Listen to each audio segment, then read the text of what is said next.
national prayer. Use the truth to know, in love and honesty to grow, and living just and true. Great love. Through the benevolence of Mr. President, I was saddled with the responsibility of working with my colleague to redirect the Ministry of Niger Delta Affairs, and by implication see to the development of the region, fast track the development, and help to move the region to the next level, which is the key policy thrust of the President Muhammadu Buhari's administration. This is our first major interaction. I have an official address to present to you, but I'll probably give you so that you go home and digest. First, let me join the Lady MC to apologize for starting late. We had a little scuffle on the road for many of you. You couldn't get here on time. I think the students of the University of Abuja also on the road rioting, maybe attempting to destroy this ShopRite also because of the xenophobic attacks on Nigerians in South Africa. Quite unfortunate that the police are moving. I think by now they also brought it under control. But I thank God that you all arrived safely and on horse. So thank God for your safety. And I pray that when you are going back, you go back safely. Amen. Normally, I speak with a lot of large tone, but in the meeting that we are going to have, we have two segments. Since we have the press with us, we just do this formal welcome. And then we have another segment where we'll discuss key issues. I had intended making a very long speech, but when the Honourable Minister of State spoke, he summarized it by saying that you will agree with him that the NDDC had not actually lived up to its responsibility.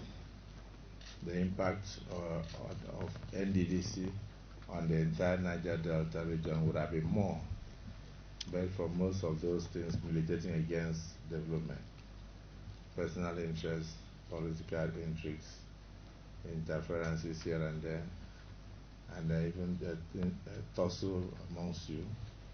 And then you tend to forget, when you are in your offices, you tend to forget the millions of the suffering Niger Deltans.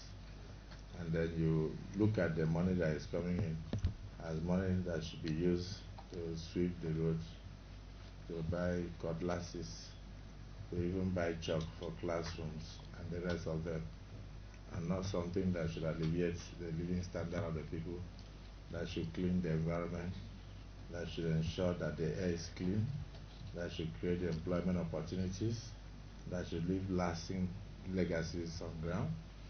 And therefore, since the days of Paddock, you started a headquarters building.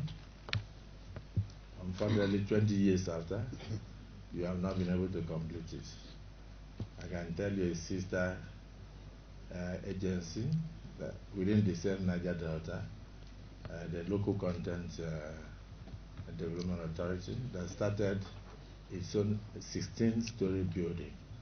And they met with me last week and said that by next month they will be inviting me and Mr. President to come to Yenegua to commission that building. I think they've started moving in. I thought you would clap for the in clapping for the authority. For those of you who have been in NDDC, right from the days of Ampadek till today, you should also have a little bit of sober reflection. You should think inwards and say, yes, I'm getting my salaries and emoluments, but how far have I fared? How far has the NDDC fared? So it is a meeting to appraise where we are today, where we ought to be, and where we are going. I speak as a Niger Delta. I speak as somebody, if saddled with responsibility, I will perform. I speak as somebody whose track record speaks for itself. I don't want a situation whereby you look at me as a politician. Politicians speak with both sides of the mouth. And somebody was referring to me as an uncommon transformer. I had the privilege of running a state. I also had the privilege of being commissioner for 6 years. I made impact that are indelible. I dare say that I'm the only Nigerian governor ever recognized for his performance by the United States Congress. I must also tell you that I'm also the only one ever recognized and honored by the Nigerian Defense Academy. No other governor has been so honored. I was awarded a doctorate degree in management sciences by the Nigerian Defense Academy, amongst over 30 other institutions that have honored me. So you have before you a representative of Mr. President, who is very poised and determined to work with the ministry, to work with all of you, if you so wish, to redirect the Niger Delta Development Commission. There's a community in my place, or is it in Ogoni or so? No, or Ikotabasi, thereabout, that they call Ikola Dauda. We had oil spill, not oil spill, oil was coming out of the ground because of an abandoned well for a long time, and hectares of expanse of land, got lost. Nothing could be planted on it. I believe that the mandate of my ministry also includes remediation, and I believe that the mandate of the NDDC includes intervention.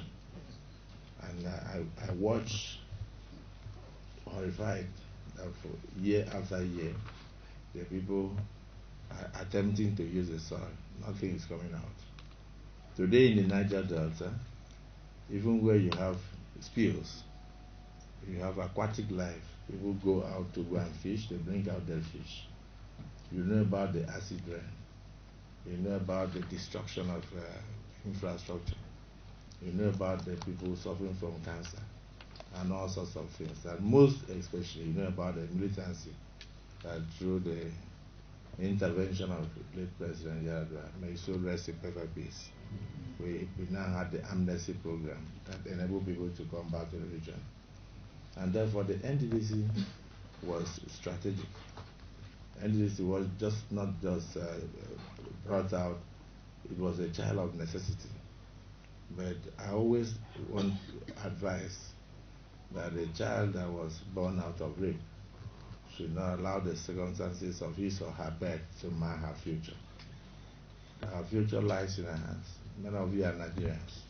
Whether you are from a Niger Delta or not, the core mandates are very clear. But just like the Minister of State pointed out, I believe that the NDDC has not performed well. I don't want to say that you have failed the region, but I'm saying you have not performed well. Because when I saw many of you looking so robust, I realized that at least you have not failed your families. So that is why I said you have not failed the region. But if you are looking so healthy, and all of you are looking like managing directors of 5-star banks, therefore you have not failed your families. But I don't know how far the people on the streets have gone. There are a lot of complaints all over. Even the youths of the Niger Delta, the real youths of the Niger Delta, who undertook what you call just clearance of water hyacinths, they have not been paid. Those that are paid are political youths, not the real youths. People that you owe just 500,000 to 1 million are over 400, and they have been going to NDDC for 10 years. The money has not been given to them. We talk about NDDC as if it is a cash cow. But today I know that NDDC, in terms of debts, at least what you pile up, you are owing over 2 trillion. Am I right or wrong? Yes. MD, am I right? Yes, sir. You are owing over 2 trillion. And some of those things are real and some are imagined. And the problem we are having is that we won't even know the ones that are real when they are mixed with the ones that are political. And the result is that somebody who took a loan to do a real job for the NDDC probably has died, leaving his family in penury. So that's why I said it's a period for sober reflection. And this meeting is more than essential. I could have read an address to you, but I just said, let me tell you my mind. My mind is that we have to refocus the NDDC. I want to thank President Muhammadu Buhari for his vision of ceding his powers in the Act, particularly in Section 7, Subsection 3. The power of control, the power of redirection, the power of directives, the power of supervision, and the power of generally ensuring that NDDC lives the yearnings of the people. He said that to the Honorable Minister of the Niger Delta. And so you should get worried that I'm the one here. If any of you is not worried, then there's a problem.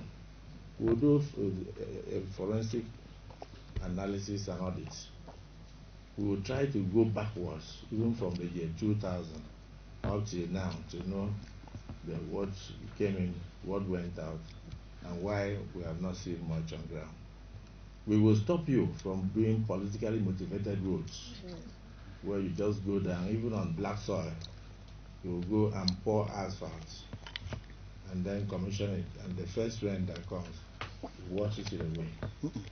We'll try to stop you from keeping your headquarters for 20 years, since the days of AK also, without commissioning it up till now, and yet the monies that come in and go out, even on where Mayor Water Hyson could have finished that building a long time ago.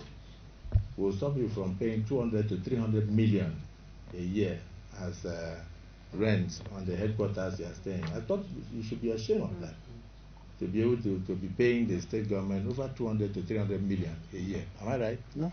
For your headquarters building, when you could have completed where you are and moving. How come we don't have legacy projects in Niger Delta to show? I think these are the concerns of Mr. President. And he decided that the Minister of Niger Delta Affairs should exercise his own authority, the supervising authority, controlling authority, and see how we can do everything to help this major commission to go take the people of Niger Delta to the next level. With strong collaboration between the ministry and the NDDC, I see a brighter future. I don't want to just look back alone and say, oh, we have failed. If we have failed, what next do we do? That's why this meeting was called. We will appraise how far we have gone.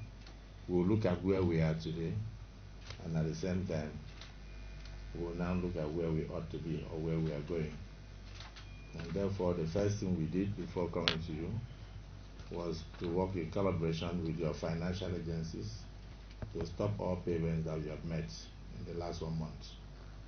The banks are going to refund all the payments that have been met in the last 1 month, so that we find out whether there was anything like asset stripping as a result of lack of leadership in the NDDC. And so pending the upcoming board of the commission, we will look at the things you have done in the short term, and then in the long term, we'll now do the forensic audits, which I believe you all would like to see. I don't know whether I'm speaking your minds. Yes. Then we now realign your programs. We are working on the budget for 2020, and we want to change the modus operandi of the NDDC to work on the budget of legacy. President Muhammadu Buhari is also very worried. He wants to see something on the ground. He wants to commission legacy projects in the Niger Delta. He wants to leave a good name. He wants to be remembered as that president who came and stopped the organization and the splitting of contracts and in fact, it's about contract splitting. the idea of let me just say politically motivated projects. Yes. We are well poised to work with you because we have 9 offices in the Niger Delta. The ministry has 9 offices who will be in a position to work. As the National Assembly is also oversighting you, the ministry will work in collaboration with you, and they can oversight both the NDDC as well as the Ministry of Niger Delta Affairs. We are also going to be working with you to look at what the IOCs are also doing. We'll work with you to see what other development partners are doing in the region. We'll work with you to also ensure that there is no duplication of functions between the NDDC or the ministry and the state governments. There must be that synergy in terms of the altruistic development of the Niger Delta. If we do not do so, then we will all collectively agree that we have failed. And we will work also with you and with other partners to ensure that the idea of the cleanup and the remediation of the soil of the Niger Delta as a result of these long years of exploration and exploitation, we will work with you to make sure that those things are carried out. And that means at least we have representatives in the Ogoni cleanup, and that exercise must be, sped up, to bring benefits to the people. So I welcome you. Just a way of introducing myself. I'm going to close those sessions with you, but just to say that the focus of Mr. President is very clear, that in the next 4 years, he wants to leave legacy projects behind in the Niger Delta region. And to say that if we follow the way you are working, we will never achieve that. I don't see why the Niger Delta cannot have at least one specialist hospital in the 9 states of the Niger Delta. NDDC has not been able to do that. A lot of people are dying from cancer. A lot of people are dying from just mere respiratory things because they do not have oxygen in the hospitals. There should at least have been one specialist hospital. Talking about oncology, maybe a cancer center in Niger Delta. We should have had something to do with ONG. Many of our people are coming with canoes. They have no hospitals to go to, and the avoidable deaths, infant mortality, maternal mortality rates, unemployment is on the increase. Why have we not been able to address one or two small industries, or even to encourage small and medium enterprises among the youths of the Niger Delta, or major cooperatives, to see things working? What we've been doing have been always handouts. That is why you have no peace. You go to your offices and you see over 5,000 children, both inside and outside. How can you work? All waiting for handout. Those things would not have happened if you had done something like small clusters and put those children to work. When I was a governor, I had a scheme that we call Integrated Farmer Scheme, where we train those children, give them an honorarium, and at the end we empower them with at least 1 million or thereabout to start small farm holdings. And collectively, if you do well and employ one human being, we add additional 2 million to you. If you employ 3 people, we add up to 5 million for you. And at the end, there was a lot of quantum leap in food production. But that is not happening in the Niger Delta. If we are not able to fish again on the waters, we should have fish ponds across the Niger Delta, that by now we should be able to feed the rest of the states around us. I don't know what has been happening in the Niger Delta. I remember an incident about the East-West Road. There was going to be a bypass in Eket, and then the community came out and protested, and finally they had a meeting, and I saw it on television when a former minister of the Federation coming from that region stood up and said, we will only agree to the bypass if our governor, Godswill Akpabio, will supervise this road. We will not allow you people to do something on this road unless it is handed over. Why? I go to my state and I look around. 11 years after I left the state, most of the roads I did, you don't see a single pothole. But go and look at Niger Delta Development Commission. 6 months after you commission a road, you go back there, you can't believe. So this is a meeting of brothers. We have to help our region, not just the nation. We have to help Mr. President, who is very determined to leave legacies behind in the Niger Delta. We must thank him for continuing with the amnesty program. And at the same time, we must prove to him that we are responsible enough to appreciate the amount, the enormity of the efforts, the amount going in, very sacrificial in all respects into the NDDC. We must encourage the IOCs to also contribute money to you. So at the end, they will see yes, indeed, that it is right to do so. They are the ones that are pensionable. Politicians come and go, but there is no corruption in any agency or commission without the landlords, and you are the landlords. They have to use you. You will show them the way you have been doing it in the last 15 years, and why nothing has ever worked. And then after the agenda, they go. Well, I welcome you, all of you looking very robust. The ministry is happy to have you. I would have said we have not been doing well, but you are doing well. So this time, let's focus on the people. Welcome. Thank you very much. Now the Director overseeing